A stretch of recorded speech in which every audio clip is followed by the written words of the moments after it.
In this video, I'm going to show you how to set up the Ledger Nano S Plus. I just picked one of these up here. You can see it maybe in my picture here. I got this gold one for my daughter. I'm going to set it up so that when I save funds, I'm going to be saving some of it to this one for my daughter for the future, and then another one to the family hardware wallet.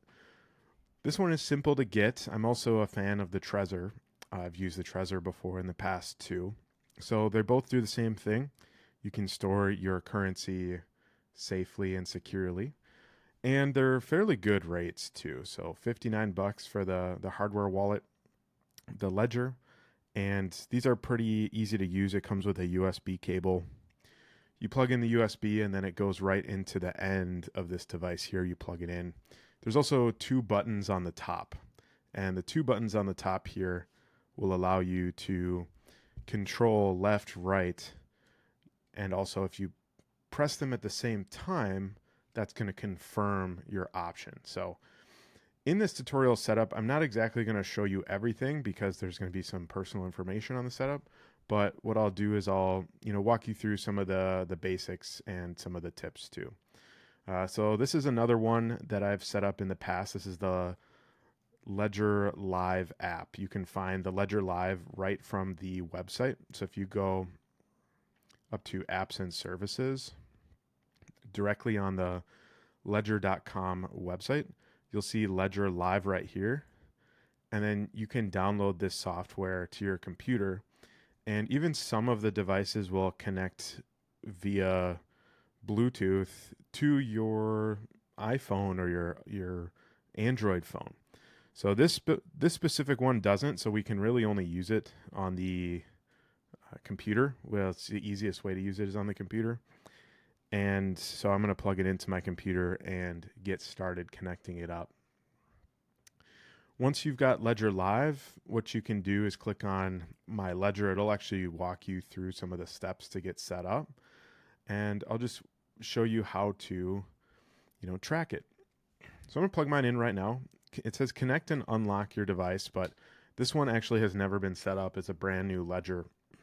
So what it says is it's not set up. Yeah, so it's going to walk you through this tutorial, set it up to start using. We'll guide you through it. It's perfect. So on the screen of the Ledger itself, it says welcome to Nano S. Press the right button and then, download the Ledger Live, which I've already done. And then you use obviously both buttons to navigate the menu, and then to select, you press both buttons at the same time. So I'm going to set it up as a new device. I'm going to press both buttons, and then it's going to have me choose a pin. So you can choose a pin that is both either like 4 to 8 digits long. And I usually refuse to do this type of stuff, improve or personalize your experience. So one I got, it's got the two buttons on it, the Ledger Nano S Plus, select.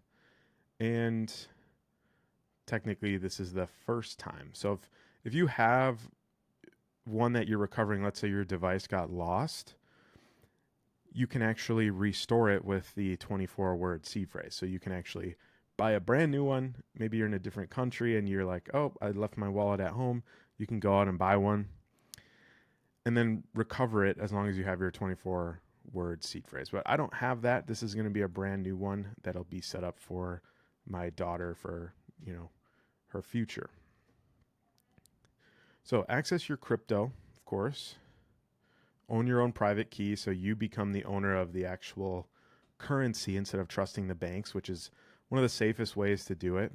You're always offline, so your private keys, the keys to unlock the Bitcoin or your coins, are going to be actually safe. Like it's not going to be shown on your computer. And then you'll be able to control the transactions physically from this device instead of someone coming along and actually like hacking your computer, clicking a digital button to send the coin. So you have to physically push the button. So let's do this. So it says plan 30 minutes, get a pen.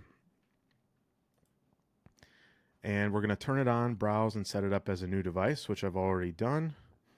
And then it's going to follow the instructions. So The PIN code is the first layer of security, so you can easily access the PIN, and that's only for this device. It's not any other device. You just set a PIN so it's easy to connect up. So I'm going to actually choose a PIN with 4 to 8 digits, and I like to do 8 digits. So give me a second. I'm just going to set the PIN really quick.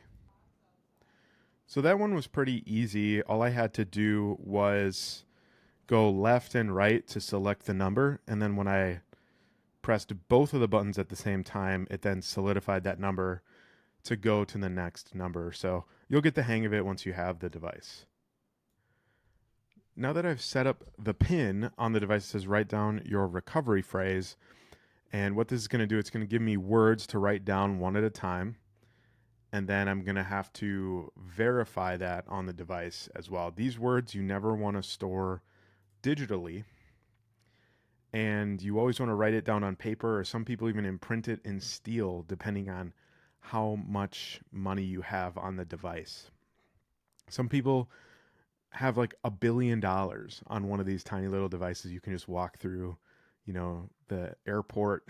And the point being is these words are so crucial to the security of it, because if anyone has access to those words, they can plug those words in to any one of these devices, restore it, and then have access to the funds. So the words are the most important thing you want to keep to yourself. So same thing right here. It'll walk you through this information, which is really helpful.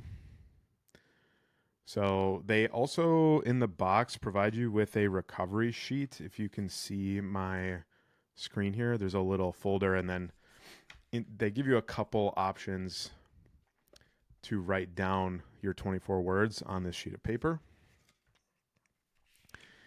And that's what I'm going to do. So you'll just select both buttons to confirm, and then just follow the steps on the device, go right, read through it, and then it says press both buttons to continue.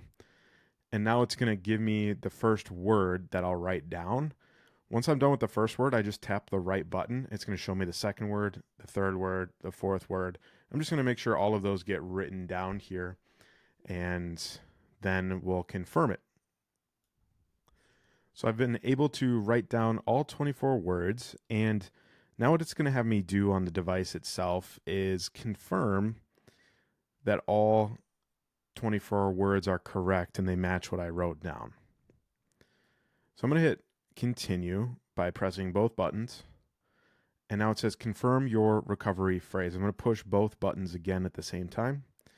And now it's going to give me a couple of options. It's giving me like 4 words to choose from for the first word. And so I have to pick which one is the correct word for the first word. And then I have to go back, find the second word, and just sort of match, go left and right, and press both buttons to confirm once I have the correct word selected for, every single word. So it takes a little bit of time, but you'll get used to it.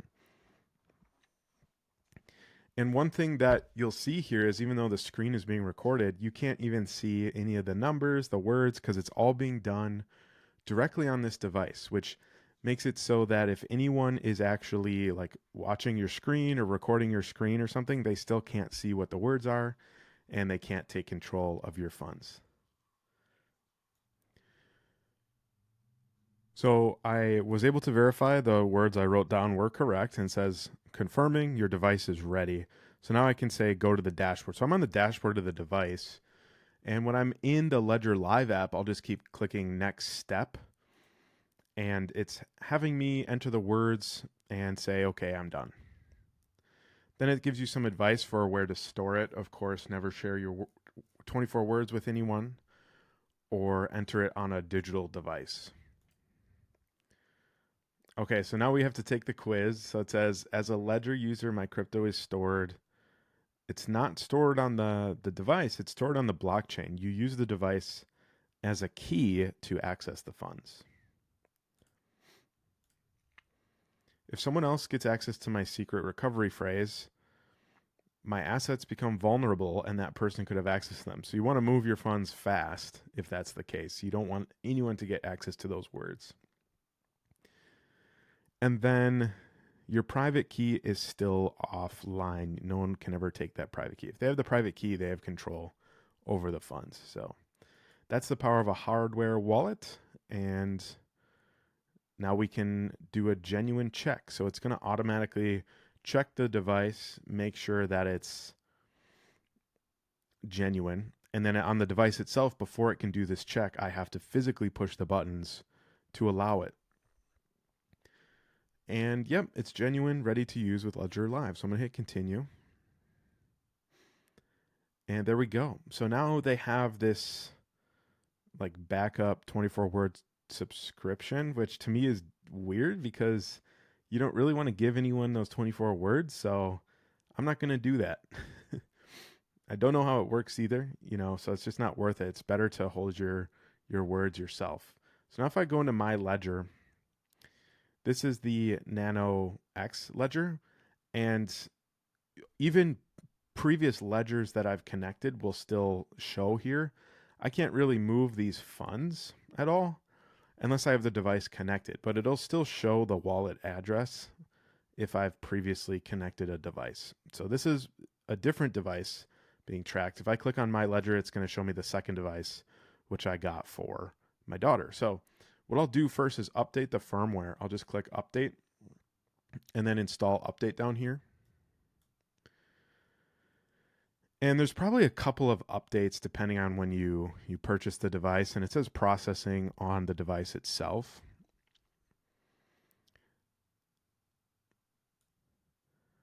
So now it says tap to install the update. So on the device, it says confirm update. Now it's going to restart on the device, put it in bootloader mode, which basically updates the firmware. And if you're doing it directly from the ledger.com downloaded, live, that's the best way to do it. So always check the domain you're running things on, and then make sure you're also connected directly to the genuine Ledger Live app. Now I'll have to wait for it to install and reboot. Then I'll have to enter my PIN to confirm. And let's see just how long it takes to enter a PIN starting now.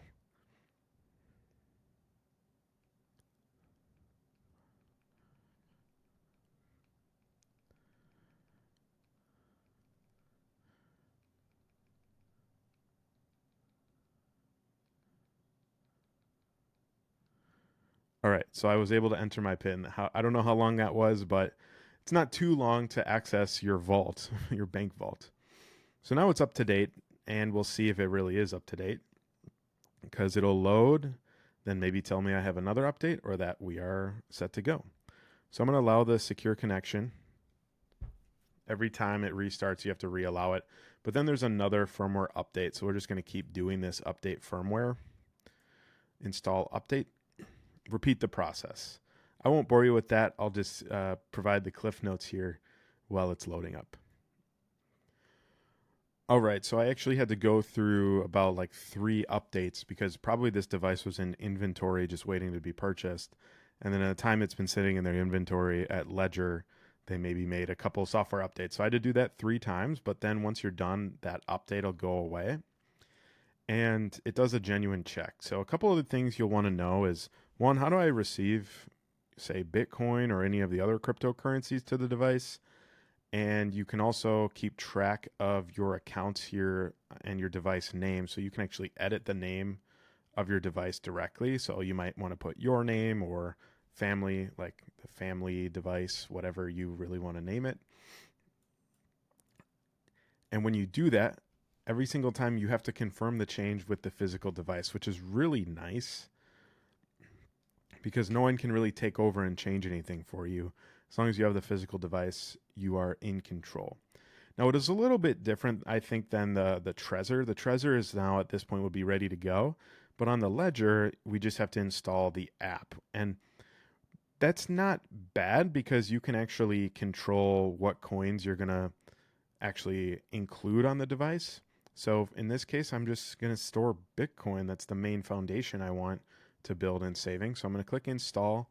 And what it's going to do is it's going to add the Bitcoin app to the device. And basically what that means is it's going to be able to provide the latest firmware so that I can send and receive Bitcoin directly to the device, which on the blockchain, so it's like a key.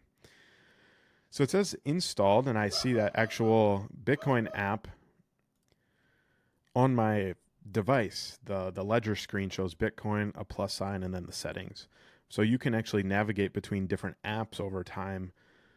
And if you want to add a couple of more, if you plan on, purchasing other coins, obviously they have a ton of different coins.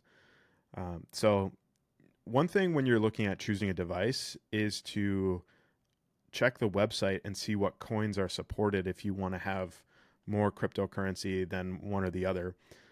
In my case, for simplicity, Bitcoin, like pretty much all these devices are going to hold Bitcoin. I don't really buy too many of the other coins. Like Doge, that's kind of fun to hold, like a couple of them, but all of this stuff is kind of a gamble.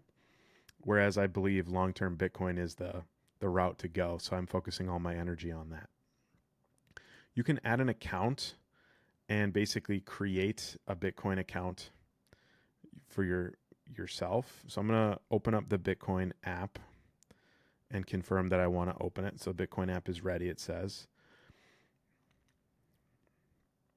And now I can create the Bitcoin account within the device.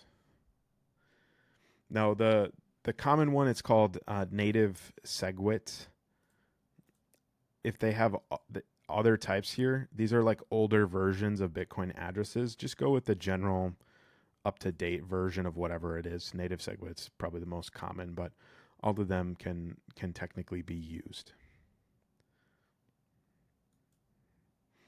And there we go. I've added an account here. So now I know that this is a different device and this is the new device here. So I may want to rename this account, and you can go into edit account settings and actually rename it. So what I can do is I can name it Family Bitcoin, so then I know what account it's part of. And there we go. So now we're ready. We can actually buy directly or receive. So we can use other exchanges like Coinbase and things like that. So I might hit receive, and I want to receive it to this account. You can select which one you want it to go to. Of course, if you're on a different device, you have to plug that device in to actually get the address. So this is the one that I have plugged in. I'm going to hit continue. And then on the device, it's going to pop up and confirm that the address is correct. So on my device, I have to say verify Bitcoin address and then confirm. And I'll also copy this address here. And then where I'm going to be sending the Bitcoin from, let's say it's Coinbase, that's the address I'm going to put in there to say, where are you sending this to? I'm going to send it directly to this ledger key.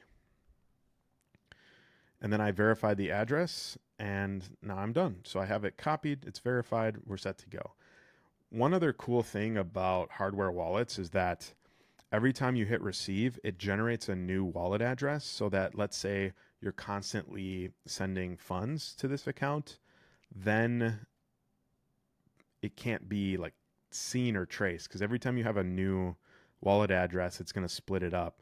Whereas it all will funnel into the same account, even though it's coming into different receive addresses. So I highly recommend every time you're going to send any type of cryptocurrency is always generate a new address. Just hit receive, generate a new one every single time. And there you go. That's as easy as it gets. When you're ready to send, you would just obviously select your account, put in the receive address, and then follow the prompts on the device itself to confirm you want to send these coins that place. So it's kind of like an email address. You're going to send an email to that address. You copy the same, address back and forth to send it to the right place. So I hope you enjoyed this setup tutorial, and make sure you hold the keys to your own coins. That's the most important thing. Stay safe out there and keep stacking sats.